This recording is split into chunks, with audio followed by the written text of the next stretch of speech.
Fala galera, seja bem-vindo mais uma vez ao canal.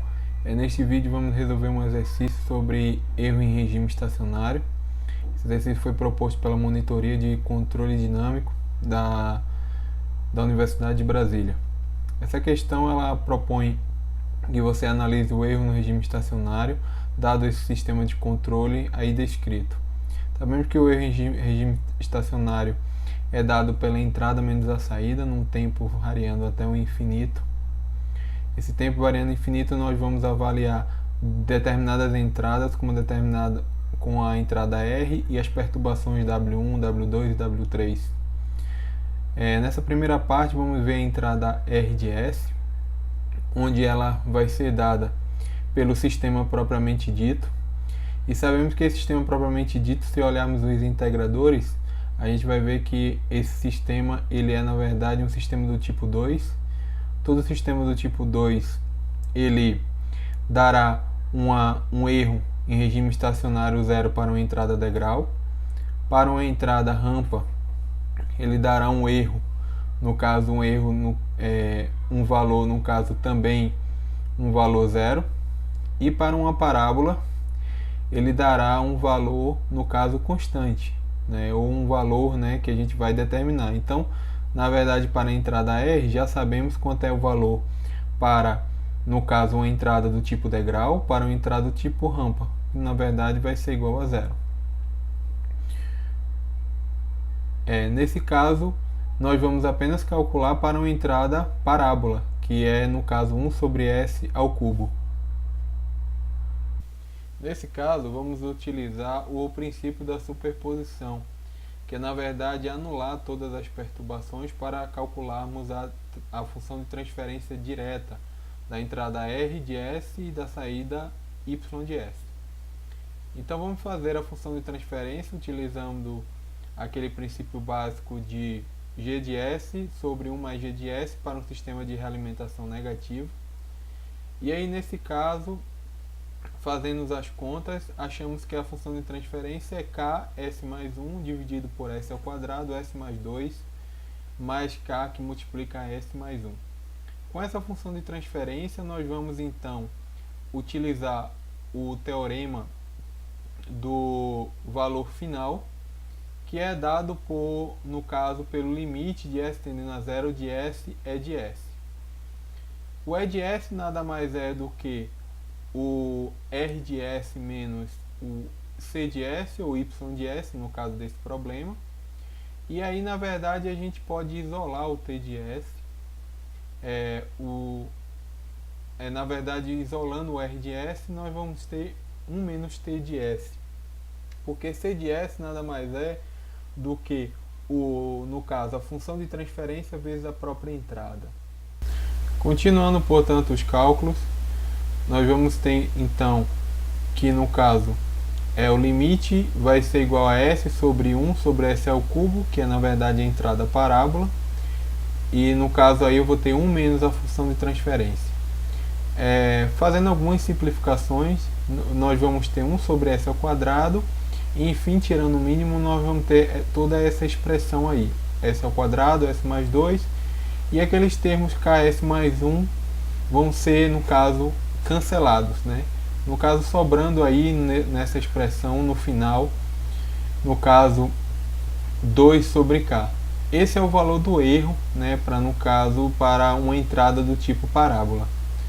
Preenchendo no caso aqui a tabela, nós vamos ter o erro degrau igual a 0, o erro rampa igual a 0 e enfim o erro parábola igual a 2 dividido por K. Agora para a perturbação W1, nós vamos fazer um procedimento um pouco diferente, porque na verdade W1 é uma perturbação e não uma entrada. Então, no caso, o erro, que é a definição de R de S menos C de S, o R de S agora no caso é 0. Então, no caso, o erro em regime estacionário só vai ficar dependendo agora da saída Y de S, no caso, eu coloquei no cálculo ali C de S. Então, na verdade, vamos rearranjar a função de transferência, colocando todas as perturbações em 0 menos W1 e R de S igual a 0. Nesse caso, nós vamos ter na malha direta S mais 1 sobre S e 1 mais S dividido por S mais 2 como malha direta e uma malha de realimentação, conforme vocês estão vendo aí sendo redesenhado. Nesse caso fica fácil de fazer essa nova função de transferência, que nada mais é do que o produto mais o produto de cima vezes o produto de baixo. Fazendo as devidas simplificações, nós vamos ter que T de 1 de S vai ficar igual a, no caso, no final das contas, né, fazendo as simplificações, ela vai ficar na verdade igual a S mais 1 vezes S dividido por S ao quadrado, S mais 2 mais K, que multiplica S mais 1. Observe agora para fazer junto com a função de transferência, a expressão do erro, no caso, ela vai ficar simplesmente 1 menos W1 de S vezes a função de transferência T1, que na verdade a gente já achou.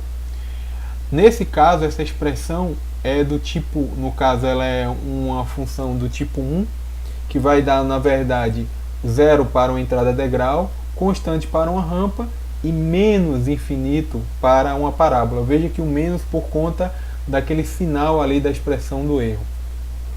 Nesse caso, fazendo, no caso, para uma entrada rampa, que é no caso 1 sobre S, nós vamos ter então que a expressão, no caso, a expressão do erro em regime permanente, que utiliza o teorema do valor final, é limite de S sobre E de S.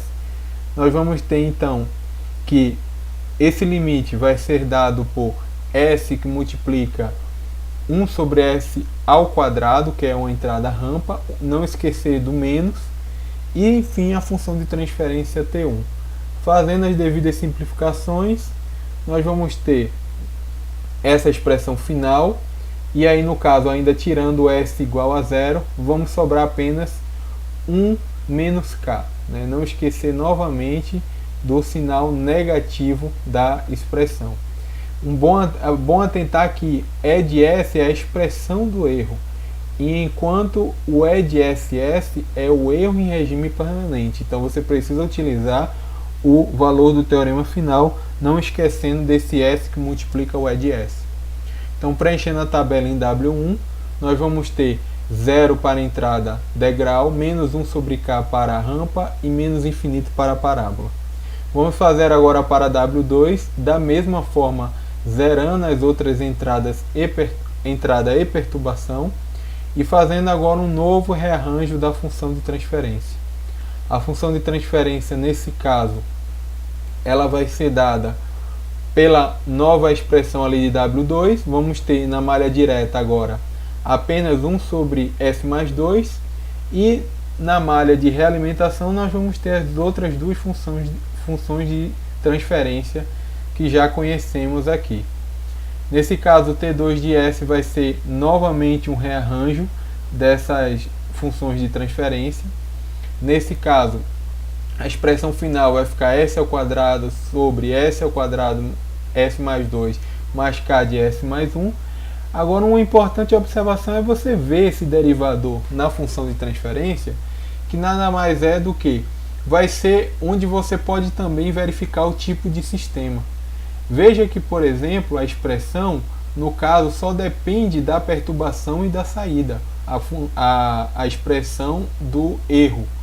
Então, se só depende da entrada, no caso da perturbação e da saída, então basta você avaliar a função de transferência do tipo, no caso a T2, observe que ela tem, na verdade, um integrador ao quadrado. Então, para que a função ela venha a ter um erro zero, ou seja, que ela venha a ter um S igual a zero no denominador, basta com que você sobre, no caso, algum S. Então, se você tiver um erro, por exemplo, para um erro do tipo degrau, no caso, essa função ainda permanece igual a zero. Se você tiver uma função numa entrada do tipo rampa, essa função também ela mantém erro igual a zero. Mas no caso a parábola, veja que a parábola consegue, no caso, eliminar todos os, no caso, os derivadores da parte de cima do limite. Logo, para uma entrada parábola, você só teria, no caso, o valor constante, que no caso, nesse caso, é o nosso 1 menos 1 sobre K. Mais uma vez, por fim, vamos fazer igual a entrada W3. E na W3 é uma coisa interessante que, na verdade, ele só vai ter malha de realimentação. Na entrada W3, você só vai rearranjar a função de transferência de uma forma com que ela seja, na verdade, de W3 para Y igual a 1, que ela já vai praticamente direto.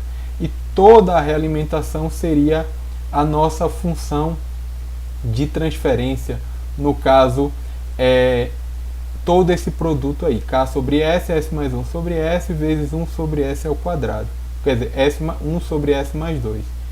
Fazendo a função T3, nós vamos ter então, como expressão final, essa que vocês estão vendo aí, S ao quadrado sobre S mais 2, e veja novamente que o S ao quadrado, você percebe também nesse derivador que ele é do tipo 2. Se é do tipo 2, sabemos que para uma entrada degrau é igual a 0, para uma entrada rampa é igual a 0. Então, para o final das contas, nós vamos fazer novamente apenas para a parábola.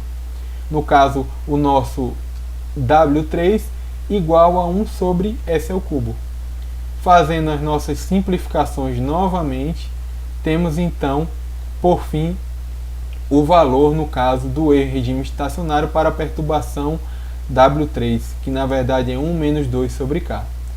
Bem, galera, espero que vocês tenham gostado do vídeo e até a próxima. Um abraço e espere mais outro vídeo para que a gente possa fazer a parte de sensibilidade. Até mais.